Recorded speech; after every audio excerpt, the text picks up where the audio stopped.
देश में नई सरकार का आगाज होने वाला है। माना जा रहा है कि अगले 2 से 4 दिन में ही मोदी तीसरे कार्यकाल के लिए शपथ लेंगे और मोदी 3.0 इसकी शुरुआत हो जाएगी। लेकिन सवाल यह है कि मोदी 3.0 कैसा होगा, यह कैसे काम करेगा, मोदी 3.0 के दौरान कितने आक्रामक होंगे, मोदी की सरकार होगी या फिर देश में एनडीए की सरकार होगी। क्या आने वाले दिनों में मोदी जिंदाबाद के साथ बीजेपी जिंदाबाद और एनडीए जिंदाबाद के नारे लगाने की आदत भी बीजेपी कार्यकर्ताओं को लगानी होगी, क्योंकि दिल्ली के दफ्तर में ये नारे लगे हैं। टीडीपी और जेडीयू के साथ किस तरीके के समझौते होंगे, एनडीए के प्रधानमंत्री के तौर पर मोदी कितने स्वतंत्र होंगे, मोदी 3.0 के सामने आखिर चुनौतियां क्या होंगी, मजबूरियां क्या होंगी, हम आपके हर सवाल का जवाब देंगे। क्योंकि यह सच है कि मोदी के नेतृत्व में बीजेपी 240 सीटें लेकर आई है और देश की सबसे बड़ी पार्टी बनी है। इतनी बड़ी कि पूरी INDIA गठबंधन भी मिलकर सीटें नहीं लेकर आ पाई। लेकिन यह भी सच है कि मोदी के नेतृत्व में बीजेपी पहली बार पूर्ण बहुमत लेकर नहीं आई।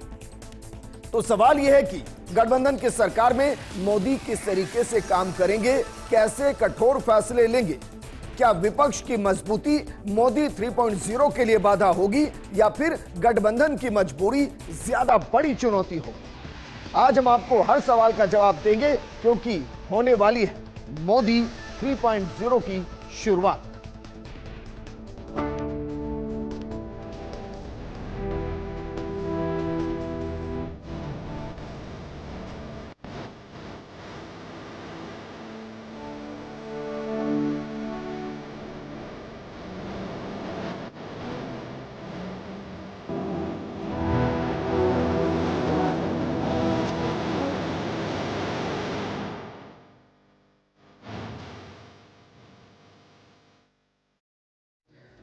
चलिए, वैसे तो देश का बच्चा बच्चा जानता है कि इस बार के चुनाव के परिणाम क्या रहे, लेकिन फिर भी एक बार आपको दिखाते हैं ताकि आपको हम आगे समझा पाएं कि मोदी 3.0 कैसा रहने वाला है। जरा देखिए, 293 एनडीए के पास है, INDI के पास 234 है और अदर 16 है। अब जो एनडीए के पास 293 है, जिन पार्टियों ने इन सीटों को जीता, अब उन तस्वीरों को जरा देख लीजिए। मीटिंग की तस्वीर आपको दिखाते हैं। आज प्रधानमंत्री मोदी के नेतृत्व में मीटिंग हुई, फूलों का गुलदस्ता दिया गया, सभी ने तालियों की गड़गड़ाहट के साथ प्रधानमंत्री मोदी का स्वागत किया और सभी ने एक साथ कहा कि यही चेहरा अगले 5 साल के लिए देश को फिर से चाहिए। और इस पूरे मीटिंग के बाद एक फोटो सेशन किया गया। अब जरा फोटो सेशन भी आपको दिखाते हैं। ये वो फोटो सेशन है जिसमें प्रधानमंत्री मोदी के साथ तमाम घटक दल विक्ट्री साइन दिखाते हुए नजर आए। और ये जो चेहरे, इनमें कौन कौन है? इनमें प्रधानमंत्री मोदी हैं, JP नड्डा दिखाई दे रहे हैं, राजनाथ सिंह हैं, अमित शाह हैं, चंद्रबाबू नायडू हैं। इसके अलावा टीडीपी से चंद्रबाबू नायडू, नीतीश कुमार है, एकनाथ शिंदे हैं, HD कुमारस्वामी हैं, चिराग पासवान हैं, जीतन राम मांझी आपको दिखाई दे रहे हैं, पवन कल्याण पीछे आपको दिखाई दे रहे हैं, सुनील तटकरे हैं, अनुप्रिया पटेल जो यूपी में सहयोगी हैं वो आपको दिखाई दे रही हैं। इसके अलावा अगर बात करें, जयंत चौधरी हैं, प्रफुल्ल पटेल हैं, प्रमोद बोरो हैं, अतुल बोरा है, इंदिरा हैंग है, सुदेश महतो है, राजीव रंजन है और संजय झा। इनके अंदर आपको दिखाई दे रहा है। इसमें एक नाम और जोड़ देते हैं, वो नाम है एकनाथ शिंदे का, वो भी इन तस्वीरों के अंदर दिखाई दे रहे हैं। और ये दरअसल वो एनडीए है जिसके साथ मोदी 3.0 की शुरुआत हो रही है। और इसमें कुछ चेहरे हैं जिनका हम जिक्र आगे करेंगे। उनमें एक चेहरा है चिराग पासवान का है, दूसरा है चंद्रबाबू नायडू, तीसरा यहां जो चेहरा है वो चेहरा है नीतीश कुमार और इसके अलावा एक और चेहरा जो कुमारस्वामी है। किस तरीके से चक्रव्यूह रचा गया ये हम आपको बताएंगे। लेकिन मोदी के समर्थन में एक प्रस्ताव पेश किया गया। दरअसल लोग देश के अंदर एक नैरेटिव सेट किया जा रहा था। नैरेटिव यह सेट किया जा रहा था कि अगर बीजेपी की सीटें 250 से नीचे आती हैं तो फिर मोदी को प्रधानमंत्री नहीं बनाया जाएगा। और उसके लिए कई नाम सामने आ रहे थे और यह नैरेटिव सेट किया गया कल तक भी। लेकिन जो प्रस्ताव पेश किया गया उसमें 21 लोगों ने सिग्नेचर किए और उसके साथ मोदी को चेहरा चुन लिया गया, वो आपको दिखा रहे हैं, जरा देखिए। जो प्रस्ताव दिया गया उसमें क्या लिखा है? उसमें लिखा हुआ है कि भारत के 140 करोड़ देशवासियों ने पिछले 10 वर्षों में आदरणीय प्रधानमंत्री श्री नरेंद्र मोदी जी के नेतृत्व में एनडीए सरकार की जन कल्याणकारी नीतियों से देश को हर क्षेत्र में विकसित होते देखा है। आगे क्या लिखा हुआ है? आगे लिखा हो कि बहुत लंबे अंतराल लगभग 6 दशक के बाद भारत की जनता ने लगातार तीसरी बार पूर्ण बहुमत से सशक्त नेतृत्व को चुना है। इसमें इस शब्द को जरा देखिए, यह शब्द है पूर्ण बहुमत। यहां मतलब बीजेपी नहीं है, यहां मतलब एनडीए। आगे लिखा है, हम सभी को गर्व है कि 2024 का लोकसभा चुनाव एनडीए ने आदरणीय श्री नरेंद्र मोदी जी के नेतृत्व में एकजुटता से लड़ा और जीता भी है। हम सभी एनडीए के नेता आदरणीय श्री नरेंद्र मोदी जी को सर्वसम्मति से अपना नेता चुनते हैं, यानी कि एनडीए के घटक दल से प्रधानमंत्री चुनते हैं। आगे लिखा है कि श्री नरेंद्र मोदी जी के नेतृत्व में एनडीए सरकार भारत के गरीब, महिला, युवा, किसान और शोषित, वंचित और पीड़ित नागरिकों की सेवा करने के लिए प्रतिबद्ध है। भारत की विरासत को संरक्षित कर देश के सर्वांगीण विकास हेतु एनडीए सरकार भारत के जन जन के जीवन स्तर को सुधार लाने के लिए कार्य करती रहेगी। अंतिम लाइन क्या है? अंतिम लाइन है, प्रस्ताव सर्वसम्मति से आज दिनांक 5 जून 2024 को नई दिल्ली में पारित किया गया। और यह दरअसल भरोसा है मोदी 3.0 के लिए। हालांकि एक और बैठक हुई, और बैठक जो हुई वो दरअसल INDIA गठबंधन की हुई। उस तस्वीर को भी जरा एक बार देख लेते हैं, क्योंकि मोदी 3.0 के लिए जो सबसे बड़ी चुनौती है वो है मजबूत विपक्ष। उसमें आपको तमाम वो नेता नजर आ जाएंगे जो इस अलायंस का हिस्सा है, और ये एक मजबूत विपक्ष मजबूत लोकतंत्र की पहचान है। मजबूत कांग्रेस इस बार है, मजबूत समाजवादी पार्टी और बाकी है। और इसीलिए मोदी के हर फैसले के बाद जो असर पड़ेगा वो विपक्ष के हो हल्ले का भी पड़ेगा, उनके उठते सवालों का पड़ेगा। इसलिए इस फोटो और इस वीडियो में हर चेहरे पर मुस्कान है, क्योंकि इनमें से ज्यादातर को शायद अंदाजा नहीं था कि मोदी की बीजेपी के 300 के नीचे और एनडीए को 350 से नीचे रोका जा सकता है। लेकिन इस गठबंधन ने चुनाव को क्षेत्रीय बनाया और इसके जरिए मोदी 3.0 को कमजोर कर दिया, इसमें कोई दो राय नहीं है।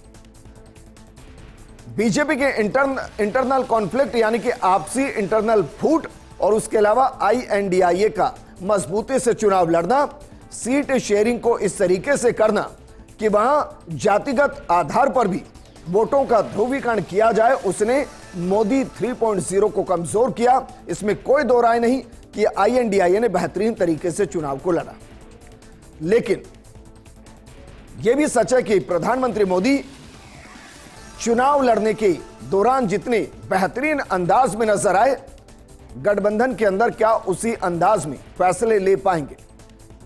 इस पर हम बात करें उससे पहले 2 तस्वीरें आपको दिखाते हैं, क्योंकि यह सच है कि इतिहास रचा गया है। और इतिहास कैसे रचा गया है? इतिहास इस तरीके से रचा गया है कि 1947 से 1964 के बीच जो 3 चुनाव हुए, उसमें देश के अंदर आज तक के लोकतांत्रिक इतिहास में अब 2 ही ऐसे चेहरे हैं जो लगातार तीसरी बार चुनाव जीते हैं और प्रधानमंत्री बने हैं। पहला है पंडित जवाहरलाल नेहरू, जो 1947 से 1964 तक प्रधानमंत्री रहे, देश के पहले प्रधानमंत्री रहे और देश को उन्होंने एक दिशा दी। उस दिशा को विकसित भारत की तरफ बढ़ाते हुए वो चेहरे जो 2014 में पूर्ण बहुमत के साथ सत्ता में आए, 2019 में पूर्ण बहुमत के साथ सत्ता में आए और 2024 में एनडीए के पूर्ण बहुमत के साथ सत्ता में हैं और प्रधानमंत्री बन रहे हैं। और इन दोनों फोटो के बीच में एक और समानता है, वो समानता है जनादेश की, वो समानता है जनता के भरोसे की। क्योंकि 240 सीटें लाना 2024 के चुनाव में, जिसमें 700 से ज्यादा पार्टियां देश भर में चुनाव लड़ रही हों, वहां इतनी सीटों को लाना आसान नहीं। और इतिहास इसका गवाह है कि बीते 40 सालों में इतनी सीटें कभी किसी एक पार्टी को मिली भी नहीं। लेकिन अब सवाल यह है कि अगर प्रधानमंत्री मोदी 3.0 के साथ देश में शुरुआत कर रहे हैं, तो फिर उनकी कार्यशैली कैसी होगी? क्योंकि अभी तक प्रधानमंत्री मोदी ने पहले कार्यकाल में कहा कि कड़वी घुट्टी पिला रहा हूं और कड़वी घुट्टी देश ने पी। दूसरे कार्यकाल में कहा कि ये विकास की दिशा पर आगे बढ़ने की शुरुआत है, देश ने उसको स्वीकार किया। मोदी 3.0 में कड़े फैसले लेने की बात थी, लेकिन क्या गठबंधन की सरकार में कड़े फैसले लिए जा सकते हैं? इसलिए हम कह रहे हैं कि मोदी 3.0 की कार्यशैली कैसी हो सकती है, उसमें क्या क्या चाहिएगा जरा देखिए।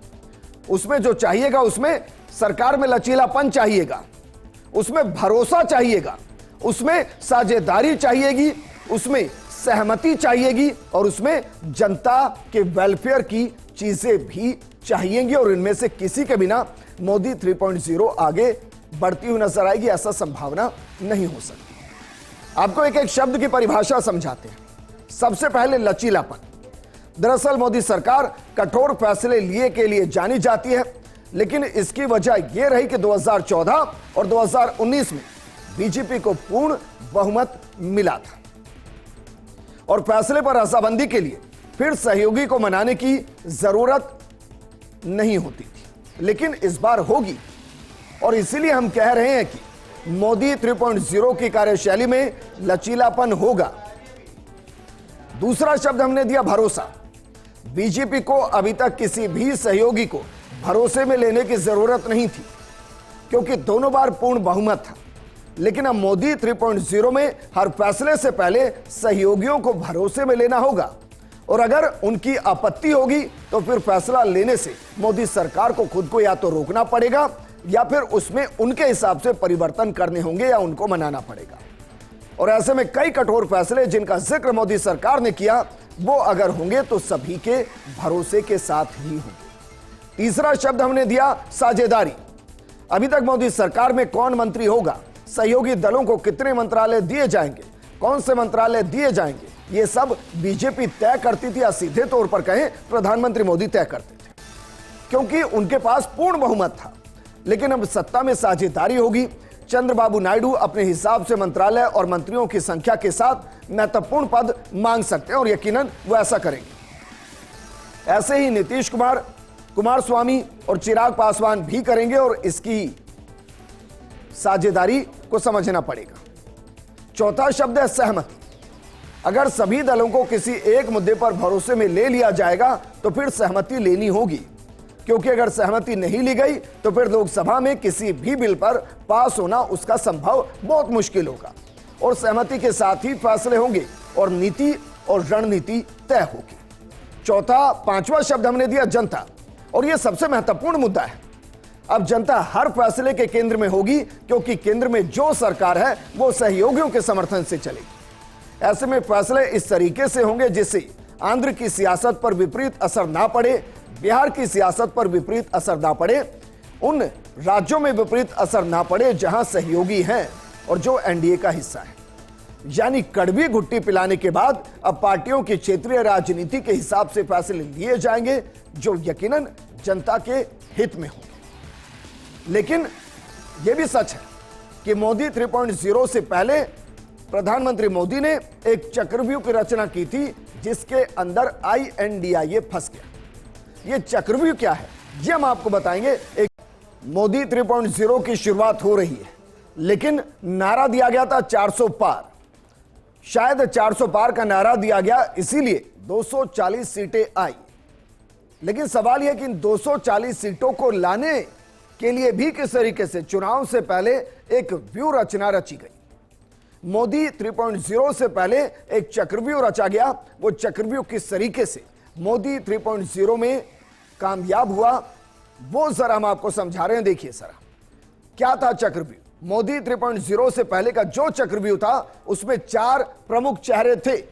वो प्रमुख चेहरे जेडीएस यानी कि HD कुमारस्वामी, दूसरा चेहरा नीतीश कुमार यानी कि जेडीयू, तीसरा टीडीपी यानी कि चंद्रबाबू नायडू और चौथा चिराग पासवान यानी कि LJP।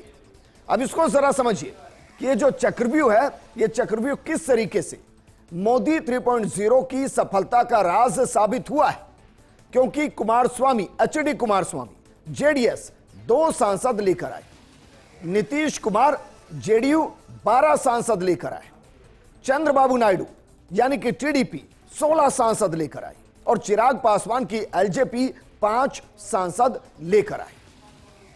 मोदी को शायद चुनाव से पहले ही एहसास हो गया था कि बीजेपी को बहुमत मिलना मुश्किल है, या फिर कहें कि अगर एनडीए को 400 पार करना है तो फिर पुराने सहयोगियों को साथ लेना होगा। और इसके लिए याद कीजिए वो दौर जब लोकसभा चुनाव शुरू होने वाले थे।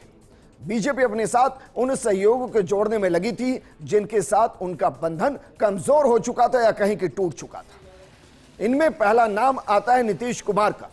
नीतीश जो मोदी के ही खिलाफ आईएनडीआईए गठबंधन को नया रूप दे रहे थे, दिल्ली की दौड़ बार बार लगा रहे थे और सभी विपक्षी पार्टियों को एक साथ लेकर मोदी को ही चुनौती दे रहे थे। मोदी ने ऐसा मास्टर स्ट्रोक चला कि नीतीश को ही अपने साथ लेकर आ गए।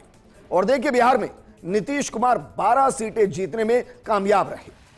वहीं आंध्र प्रदेश में टीडीपी के साथ बीजेपी आई और चंद्रबाबू नायडू को एनडीए का हिस्सा बनाकर न सिर्फ लोकसभा का चुनाव लड़ा बल्कि विधानसभा का चुनाव भी लड़ा और आंध्र में विधानसभा चुनाव जीता। चंद्रबाबू नायडू की टीडीपी लोकसभा में 16 सीटें जीती है। आज ये दोनों ही नेता या कहें कि पार्टी बीजेपी की तारणहार साबित हो रही है। इसके अलावा चिराग पासवान पर बीजेपी ने भरोसा जताया, जबकि रामविलास पासवान के देहांत के बाद पशुपतिनाथ पारस के साथ बीजेपी चली गई थी। लेकिन लोकसभा चुनाव से पहले बीजेपी ने रणनीति बदली और चिराग के साथ आ गए। इसका फायदा यह हुआ कि मोदी के हाथ में चिराग लग गया, जिसके हाथ में 5 लोकसभा की सीटें हैं। ऐसे ही बीजेपी ने केरल में किया, जेडीएस के साथ गठबंधन किया और इसका फायदा यह हुआ कि केरल में कमल खिलता नजर आया और साथ ही लोकसभा चुनाव में 2 सीटें जीत एनडीए को मजबूत करते हुए नजर आए। अब जरा इस चक्रव्यूह को समझिए जो हम आपको बता रहे हैं। अगर चुनाव में पहले ये चारों पार्टियां बीजेपी के साथ नहीं आती तो फिर बीजेपी की सीटें इस वक्त 293 माइनस 35 होती और एनडीए बहुमत में नहीं होती। और शायद मोदी शाह चुनाव से पहले ही इस परिस्थिति को समझ चुके थे और इसीलिए ये आज ना सिर्फ तारणहार बल्कि एनडीए के अंदर सबसे मजबूत सहयोगी। लेकिन मोदी 3.0 से पहले जो व्यू रचना की गई उसमें चंद्रबाबू नायडू एक महत्वपूर्ण भूमिका निभा रहे थे। अब हम आपको एक बयान सुनाते हैं, क्योंकि आईएनडीआईए गठबंधन जिसकी तरफ देख रहे हैं वो या तो नीतीश कुमार है या चंद्रबाबू नायडू। चंद्रबाबू नायडू ना सिर्फ प्रस्ताव पर मोहर लगा चुके हैं बल्कि जब वो चल रहे थे आंध्र से तो उन्होंने मीडिया से बातचीत की थी और एनडीए पर भरोसा जताया था। क्या कुछ कहा था ये आपको सुना रहे हैं जरा। We are in NDA. I am going for NDA meeting. In course of time, anything we will report to you. Thank you. We are in NDA. तो वो कह रहे हैं कि हम एनडीए के साथ ही चुनाव लड़े, हम एनडीए के अंदर ही हैं और आगे भी एनडीए में ही रहेंगे। वहीं नीतीश कुमार कह रहे हैं कि एनडीए मजबूत है और जल्द से जल्द सरकार का गठन होना चाहिए। अब इस बयान के भी अपने मायने निकाले जा रहे हैं। आईएनडीआईए शायद इसको इस नजर से ले रहा है कि बीजेपी समझौते में अगर देरी करती है तो फिर नीतीश के साथ वो विकल्प को तलाश सकते हैं, लेकिन वो बीजेपी के साथ हैं, मोदी के साथ हैं और 3.0 में नीतीश की भूमिका मजबूत रहेगी, इसमें कोई दो राय नहीं। और क्या रहेगी इस पर मंथन चल रहा है। लेकिन अब आगे बढ़ते हैं और अब बात करते हैं कि मोदी 3.0 जो शुरू हो रहा है उससे पहले आपको एक तस्वीर दिखाते हैं। तस्वीर है, जरा देखिए, तस्वीर है राष्ट्रपति भवन की और राष्ट्रपति भवन के अंदर डिनर कार्यक्रम। मोदी 2.0 के इस्तीफे या कार्यकाल खत्म होने के बाद यह डिनर का कार्यक्रम और इसके बाद शुरू होगा मोदी 3.0 का ईरा, जिसमें तमाम कैबिनेट के मंत्री हैं। इसमें उपराष्ट्रपति जगदीप धनखड़ हैं, लोकसभा स्पीकर ओम बिरला हैं, प्रधानमंत्री मोदी हैं और अमित शाह हैं। इसके अलावा नितिन गडकरी हैं, निर्मला सीतारमण हैं और बाकी चेहरे हैं जो इस डिनर में पहुंचे हैं, क्योंकि ये मोदी 2.0 का समापन और मोदी 3.0 की शुरुआत है। सबसे पहले फर्स्ट इंडिया आपको तस्वीरें दिखा रहा है। ये एक अध्याय का अंत और नए अध्याय की शुरुआत है। ये कार्यकाल का समापन और मोदी 3.0 के नए कार्यकाल की शुरुआत है। क्योंकि जल्द ही प्रधानमंत्री मोदी फिर राष्ट्रपति से मिलेंगे और उसके बाद प्रधानमंत्री शपथ लेंगे।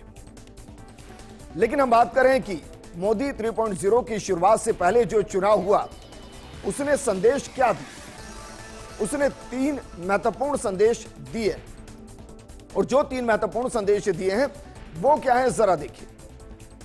मोदी 3.0 के जो 3 संदेश है उसमें पहला संदेश है स्पष्ट जनादेश।